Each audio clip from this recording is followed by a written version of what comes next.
एक बार की बात है, राजा अकबर व बीरबल दरबार में बैठे कुछ अहम मामलों पर चर्चा कर रहे थे। तभी बीरबल ने अकबर से कहा, मुझे लगता है कि ज़्यादातर पुरुष जोरू के गुलाम होते हैं और अपनी पत्नियों से डर कर रहते हैं। बीरबल की यह बात राजा को बिल्कुल भी पसंद न आई।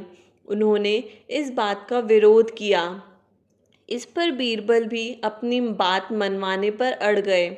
उन्होंने राजा से कहा कि वे अपनी बात को सिद्ध कर सकते हैं, मगर इसके लिए राजा को प्रजा के बीच एक आदेश जारी करवाना होगा।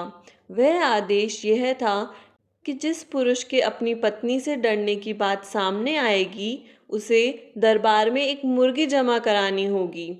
राजा बीरबल की इस बात पर तैयार हो गए।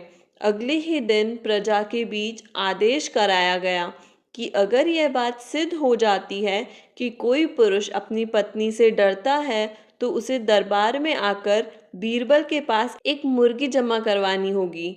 फिर क्या था, देखते ही देखते बीरबल के पास ढेरों मुर्गियां इकट्ठा हो गई और सैकड़ों मुर्गियां महल के बगीचे में घूमने लगी। अब बीरबल राजा के पास पहुंचे और बोले, महाराज, महल में इतनी मुर्गियां इकट्ठा हो गई है कि आप एक मुर्गी खाना खोल सकते हैं। इसलिए अब आप इस आदेश को वापस ले सकते हैं। मगर महाराज ने इस बात को गंभीरता से नहीं लिया और महल में मुर्गियों की संख्या धीरे धीरे और भी ज़्यादा बढ़ने लगी। इतनी मुर्गियां महल में जमा हो जाने के बाद भी जब राजा अकबर बीरबल की बात से सहमत नहीं हुए, तो बीरबल ने अपनी बात सिद्ध करने के लिए एक नया उपाय निकाला। एक दिन बीरबल राजा के पास गए और बोले, महाराज, मैंने सुना है कि पड़ोस के राज्य में एक बहुत ही खूबसूरत राजकुमारी रहती है।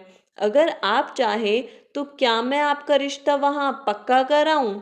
यह सुनते ही राजा चौंक उठे और बोले, बीरबल, तुम ये कैसी बातें कर रहे हो? महल में पहले से ही दो महारानियां मौजूद हैं। अगर उन्हें इस बात की भनक भी लगी तो मेरी खैर नहीं होगी। यह सुनकर बीरबल ने तपाक से जवाब दिया, चलिए महाराज, फिर तो आप भी मेरे पास दो मुर्गियां जमा करा ही दीजिए। राजा बीरबल का ऐसा जवाब सुनकर शर्मा गए और उन्होंने अपना आदेश उसी वक्त वापस ले लिया। अकबर बीरबल की इस कहानी से हमें यह शिक्षा मिलती है कि बातों की चतुराई से हम किसी भी बात को मनवा सकते हैं। ज़रूरत है तो बस बीरबल की तरह चतुराई से अपना पक्ष रखने की। अगर ये कहानी अच्छी लगी हो तो लाइक का बटन ज़रूर दबाएं और प्रेम से बोले, जय श्री राधे।